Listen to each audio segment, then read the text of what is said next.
I'm with Vin Godier, graphic designer on the Bible project. Vin, can you tell me what it was like when you got that first call from Donald all those years ago?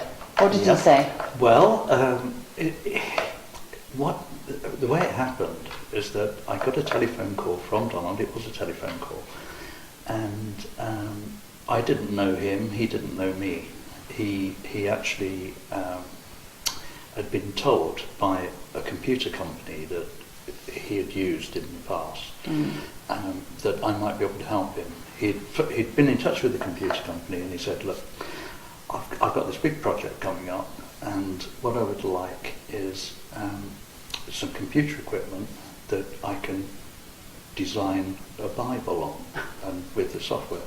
And the chap said, "Look, we don't know, we've got no idea about that sort of thing, but what it sounds to us that what you need is an Apple Mac with the appropriate software, and we happen to know a guy who might be able to help you.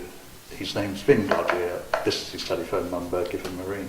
So what happened then? I mean, you were on board. You were the first person, really, yes, weren't you? Yeah, the first person. I worked with him for nearly 18 months, I suppose. Well over a year anyway, together, just the two of us.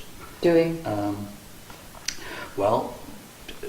Donald early on realised that he needed to use the computer to lay out the whole book. I mean, that's the way it had to be done. So what we wanted to do originally was to actually make a rough of what the Gospels would look like, that he could then take to St John's and show them, literally show them. And so that's what we did. We set about actually making the whole of the Gospels on the computer, and we even bound it as a proper book. Wow. And then Donald went off to St John's with it. This was before the contract was signed. Showed it to them and said, "This is what I've got in mind." And of course, at that time, obviously, the other thing was that Donald wasn't really used to working with the speed that I could work with on the computer. And so we spent all of that year literally designing how big, it could be any size. So we designed how big it would be, how wide the columns would be, how many lines there would be in the columns, where it would sit on the page. And Donald had a lot of fun, He said, "Well, could it be 52 lines? Yeah, no problem, 52 lines. What about 53? Yeah, okay, 53. And so we tried and tested everything. Could we make the columns a little bit narrower? Yeah. Well, what about a bit more space between the lines? Yeah, we can do that. And so, we explored every avenue until we came down to the basic concept of what it would look like. Then we made that mock-up. Yes. What about the typeface?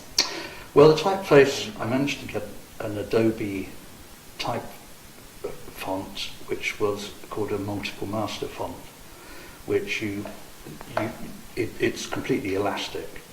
So you have a little piece of software with it, and you can actually stretch it in fine increments of thousandths of an inch. So you can make it longer, shorter, narrower, taller, bolder, lighter, more italic, less italic, whatever. Mm-hmm. And so what we did is, what I did was then adjusted the font so that each letter took up as the same space as his handwritten letter. It didn't. The font was called San Vito. It didn't look anything like his handwritten style of letter, but we used it so that if he wrote out a line, in fact, but that's what he did. He wrote out sort of a column. I think it was about 10 lines.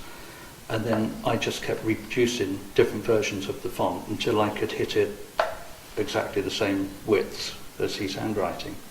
Wow. So that was how it worked. How do you feel now? Because you've been involved in the whole process, haven't you, for the last several years? Well, it's been repeated quite often that when the calligraphers actually came for the first day, I said to them, I didn't think this day would ever happen. And that was the day for it started, because I'd already been working on it for a year and a half. So this day that it's ended, Yeah, well, you know, would it ever happen? I don't know. We always thought it would, but who knew? Yeah.